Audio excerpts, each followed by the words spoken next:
Hello, my name is Debbie and I read a lot of books, I really do. Welcome to Series Sunday. So today I've been continuing with the Whitehaven Witches books. So we've got books 7, 8 and 9. Book 7 is Crown of Magic, book 8 is Vengeful Magic, and book 9 is Chaos Magic. Books 8 and 9 carry on from each other, whereas book 7 has its own story. So in book 7 they've got the Beltane Festival approaching.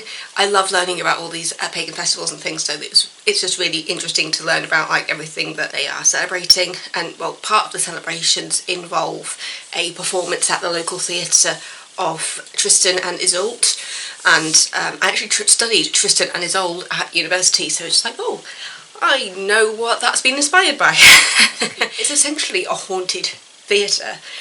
They find out that there has been some sort of curse upon the theatre which is affecting the cast and audiences, and so they're really going down that route of trying to figure out like what's going on with this curse, like who was involved and things. So I absolutely adored Crown of Magic, and just looking at kind of like the theatre side of things, because it's like, I'm a theatre person anyway, I love musical theatre.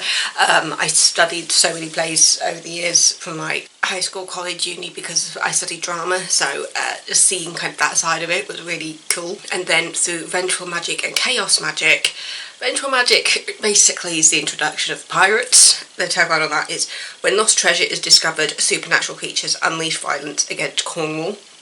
So yeah, you've got Midsummer coming, and then you've got the Whitehaven Witches. They find smugglers' gold, and they are trying to figure out what's going on with this, and then this summons some creatures which are killing people. They realise there's more to it than just the gold and the pirates, which leads into the one afterwards, which is Chaos Magic, where they realise that members of the, well, it's not their coven, but as I said before, they are involved with like a witches' council, where covens, kind of local, come together and have meetings, and they realise that other members of other covens may have something to do with the raising of these dead pirates, trying to claim their gold back. And then they realise there might be more to it in regards to like challenging the authority of the Witches' Council.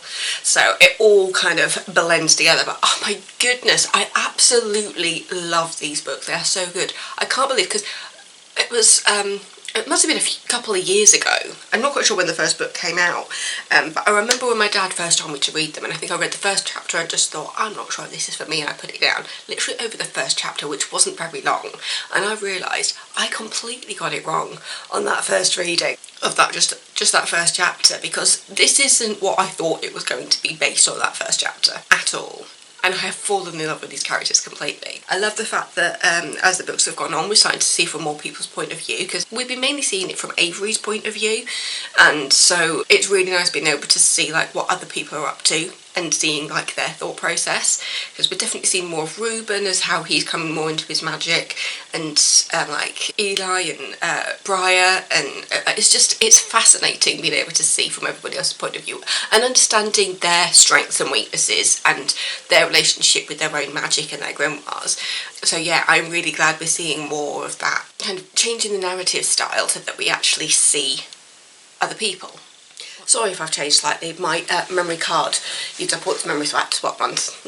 But yeah, keep an eye on the time, because I'm doing this before work, because I still got another 3 days. I'm doing like 5 days in a row. Yeah, I wanted to get this out while it was all fresh in my mind, because I finished it last night on the sofa when I got in from work. But yeah, and there's 3 more books, at least at the moment, because it says book 8 of 12 on this page for Vengeful Magic. But yeah, so when they find the gold, it's kind of thrown at them. The book literally starts with them at Avery's on her little balcony, and then out of nowhere these coins appear and are essentially thrown at them from like this unknown source.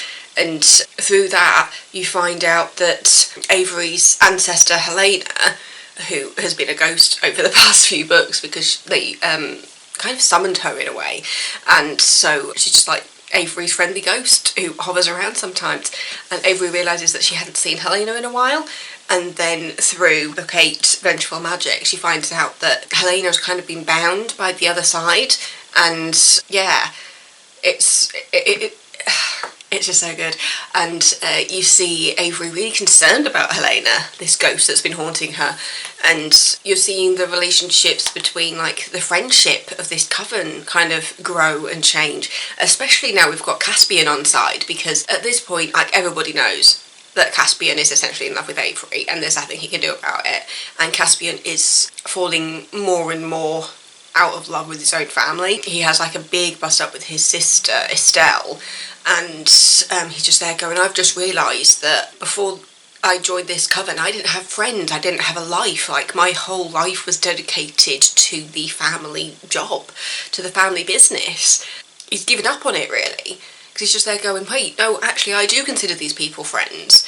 And especially over the last couple of books, sorry, there's very much a bee. I think we've got a beehive in the roof. I need to let my dad know about that.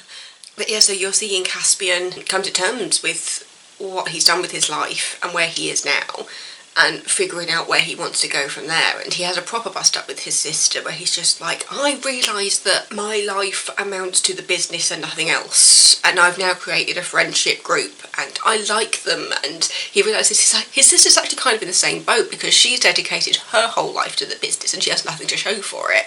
And so he realises through this slight argument with her that they are in the same boat, and that she has a life that she wants to get on with. And so they have this proper like sit down and talk where he goes, you know what, I've got this friendship group and, you know, I've started to create a life outside of the business. Maybe you need to figure out what you want to do, you know, go to France and kind of find yourself that way. And so this talk means that they are separated, but it can only be good for both of the characters, because they're finally coming to terms with what's going on in their family and what happened after Daddy Faversham died. And yeah, and so Caspian's trying to deal with the fact that obviously he has been in love with Avery. Obviously Avery and Alex are very much a couple at this point, and he's just there going, yeah, it's like really annoying how handsome Alex is and the fact that these two are actually in love, and I'm broken-hearted over here in the corner, but realising he needs to move on, and the fact that he has created a friendship group and he doesn't want to destroy that friendship group by continuing to pursue Avery. And then dealing with his guilt over the death of Gil in like the first book. You know, you got Gil and Reuben, the brothers, and you're just there going, because in the first book it was just like when Gil died, it was just like, I thought this person was going to be a major player and now they've gone, and how are we going to deal with this? You've got like this kind of like murmuring under the surface between Reuben and Caspian, where they don't like each other really, because Reuben blames Caspian for the death of his brother, and Caspian's dealing with his own guilt over killing Gil. And just over the past book at least, well over the past two books, where the Coven has really been brought together over the events with the pirates, and knowing that somebody at the Witches' Council is turning on all of the witches. It has all brought them together, and Caspian and Reuben finally come to a truce, which has been nice to see, where Reuben is just like, I understand what's happened and I no longer want to hold this grudge against you. And Caspian goes, I'm incredibly sorry. I do harbour guilt over what happened, and is there any way for us to draw a line under this and move on as friends? And yeah, it's quite a beautiful moment. But yeah, I need to wrap this up because I need to get ready for work, but I've just been very much enjoying it. I love the fact that over the past 3 books we've just dealt with a haunted theatre and pirates and pirates gold. It's just been so good. So I'll pop the pictures of the front covers up on the screen again, and yeah, I've just really enjoyed it. As I said, there's 3 more books there as well. I'm not sure if that's the full one, and also the author notes have just told me that I can start reading the paranormal books, so I can go off on one of those side quests now. But yeah, so still very much enjoying it. Love the friendships that are being built, and yeah, in that last book, just knowing who turned on them at the end was just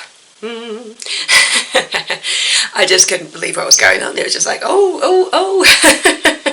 Sorry, just a bit croaky at the moment, but yeah, just absolutely loving the Whitehaven Witches. Looking forward to going sideways into looking at the paranormal investigators. They've officially got a name, which we were told in the last book, and they've officially got their business up, which means that I can start reading them. Yeah, Whitehaven Witches, book 7, Crown of Magic. Book 8, Vengeful Magic. And Book 9, Chaos Magic. The next books, Book 10 will be Storm-Crossed Magic. Book 11 is Word Magic. Weird Magic? It's WYRD. And Book 12 is Midwinter Magic. So that'll be fun. But yeah, I need to go get ready for it now. So thank you so much for watching. Don't forget to subscribe, and I will see you next time with another video. Mwah. Stay safe, everybody. Love you all. Bye.